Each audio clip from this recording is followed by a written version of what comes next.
வேதாகமம் 3ஆம் அதிகாரம் 18ஆம் வசனத்திலே ஆண்டவர் முள்ளை குறித்து சொல்லுகிறார்.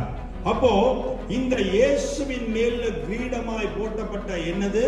முள் கிரீடம், முட்கிரீடம். அந்த முள் எதை குறிக்கிறது என்றால் சாபத்தை குறிக்கிறது.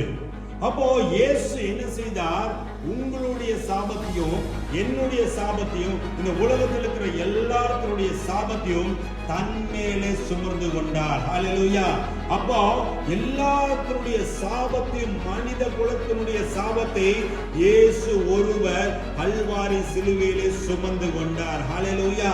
அப்ப கல்வாரி சிலுவையிலே முள் எதை குறிக்கிறது என்றால் உங்க வாழ்க்கையில் இருக்கிற கர்ஸ், உங்களுடைய வாழ்க்கையில் இருக்கிற சாபத்தை இயேசு உலகத்தின் மொத்த மனுக்குலத்தின் மேல் உள்ள சாபத்தை அவர் ஏற்றுக்கொண்டார். Jesus took the curse. அவர் உங்களுடைய சாபத்தை எல்லாம் ஏற்று உங்களுக்காக ஒரு பாவம் செய்யாத அவர் சாபமானார். ஹல்லேலூயா. இப்போ அந்த கிளைமாக்ஸ்க்கு வாங்க. இப்போ சிலுவையில இயேசு தொங்கிக் கொண்டிருக்கிறார். மூடி சூட்டப்பட்டவராக தொங்கிக் கொண்டிருக்கிறார். முள்ளினால குத்தப்பட்டவராக ரத்தம் சிந்தி கொண்டிருக்கிறது. இப்போ இந்த முள் அவர் மேல தலையின் மேல் இருந்தபடினாலே அவர் இந்த ஜனத்தின் மேல் இருந்த எல்லா சாபத்தையும் அவர் ஏற்றுக்கொண்டார். முதலாவது ஆதாம் சபிக்கப்பட்டவன் ஆனான். அவன் செய்ய வேண்டாம் என்று சொன்ன, புசிக்க வேண்டாம் என்று சொன்ன கனியை புசித்தபடினால ஜெனரேஷன் பை ஜெனரேஷன் கர்ஸ் ஆகி மாறிவிட்டது. இப்ப இரண்டாம் ஆதாமாகிய இயேசு கிறிஸ்து அந்த கர்ஸை உடைக்கும்படியாக தான் கல்வாரி சிலுவையிலே சிம்பாலிக்காக அந்த முள் கிரீடம் அவர் மேல சூட்டப்பட்டது. எதை ரெப்ரசன்ட் பண்றதுன்னா, முதல் ஆதாம் Eve not created by a man, he was created by God. முதலாவது ஆதாம் எப்படிங்க உருவானா? ஒரு மனிதன் மூலமா உருவாகல, கடவுள் அவனை களிமண்ணிலே உருவாக்கினார். யாராலும் உருவாக்கப்படவில்லை, தேவனால உருவாக்கப்பட்ட ஆதாம் பாவம் செய்தான், சாபமானது. இப்போ இரண்டாம் ஆதாமாகிய இயேசு கிறிஸ்து மனிதனால உருவாக்கப்பட்டாரா? இல்ல, பரிசுத்த ஆவியானவராலே மரியாளுக்குள்ள கர்ப்பம் தரிக்கப்பட்டார், பரிசுத்தமாய் பிறந்தார். அவரும் மனிதனால் உருவாக்கப்பட்டவர் அல்ல. அதனால தான் அவரையும் இரண்டாம் ஆதாம். இப்போ இரண்டாம் ஆதாம் என்ன பண்ணுகிறாரு? சிலுவையிலே தொங்குகிறார். எல்லாத்துடைய சாபமும் அவர் மேலே ஏற்கப்படுகிறது. அவர் சாபமானார். ஹல்லேலூயா. இப்போ சாபமான அந்த சாபம் அப்படியே இருந்ததுன்னா நாம இன்னைக்கும் சபிக்கப்பட்டவர்களா தான் இருப்போம். ஆனா இந்த சாபம் என்ன ஆனது? இயேசு சிலுவையில தொங்கி ஜீவனை விட்டாரு பாருங்க, தப்புன்னு தலை தொங்குச்சு, இந்த முட்கிரீடம் கீழே விழுந்து நொறுங்கினது. ஹல்லேலூயா. உலகத்தினுடைய சாபத்தை அவர் ஏற்றுக்கொண்டார். முள் எதை குறிக்கிறது என்றால் சாபம், கர்ஸ் குறிக்குது.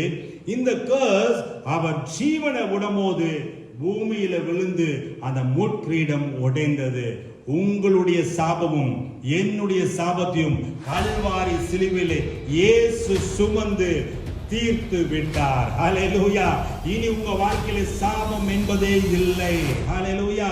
உங்க வாழ்க்கையில எந்த சாபமும் குடும்பத்தின் மேலேயோ இல்ல உங்களுடைய மேலேயோ எந்த சாபம் இருக்குது நீங்க நினைச்சிட்டு இருந்தீங்கன்னா இன்னைக்கோட அதை மறந்துருங்க. உங்க வாழ்க்கையில சாபம் என்பதை ஆண்டவர் சிலுவையிலே, கல்வாரி சிலுவையிலே முட்கிரீடம் கூடி உலகத்தினுடைய எல்லா சாபத்தையும் அவர் ஏற்று கொண்டு ஜீவனை விடும்போது சாபம் கீழே விழுந்து நொறுங்கினது. ஹல்லேலூயா. அப்ப இனிமேல் சாபம் இல்லை. அப்போ இயேசு சிலுவையில மரித்து விட்டார். இப்போ உடனே எங்க போய்க்கிறார்? பிதாவுடைய இடத்துக்கு போயிட்டார். பிதாவுடைய இடத்துக்கு போகும்போது சாபமான முள்ள அவர் சுமந்து கொண்டு போகல, அதுக்கு பதிலா அவருக்கு என்ன சுமந்து கொண்டிருக்கிறார்? இப்போ வாசிப்போம். வெளிப்படுத்தல் 14ஆம் அதிகாரம் 14வது வசனம். இந்த பூமியில அவர் சபிக்கப்பட்டவராக, அவரே உங்களுக்காக எனக்காக சாபமானார். ஆனா அந்த சாபத்தை அவர் பரலோகம் கொண்டு போல, சாபத்தை இங்க தீர்த்துட்டு இப்போ பரலோகத்துல போய் பொற்கிரீடத்தை அணிந்தவராய். ஹல்லேலூயா. அப்ப பரலோகத்துல பொற்கிரீடம் அணிந்தவராய் இப்போ உங்களையும் என்னையும் அவர் பரிந்து பேசிக் கொண்டிருக்கிறார். ஹல்லேலூயா.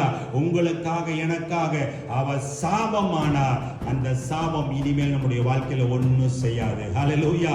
யாரும் சபிக்கப்பட்டவர்கள் இல்லை.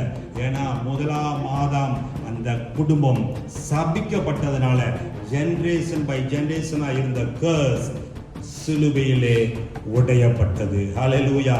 இனி சாபம் இல்லை. இப்போ கல்வாரி சிலுவையிலே தொங்கின அந்த சாபத்தை தீர்த்து இப்போ பொற்கிரீடத்தை உடையவராய் இயேசு தேவனிடத்தில் உட்கார்ந்து கொண்டிருக்கிறார். ஹல்லேலூயா. பொற்கிரீடம் அணிந்தவராய் அவர் அமர்ந்து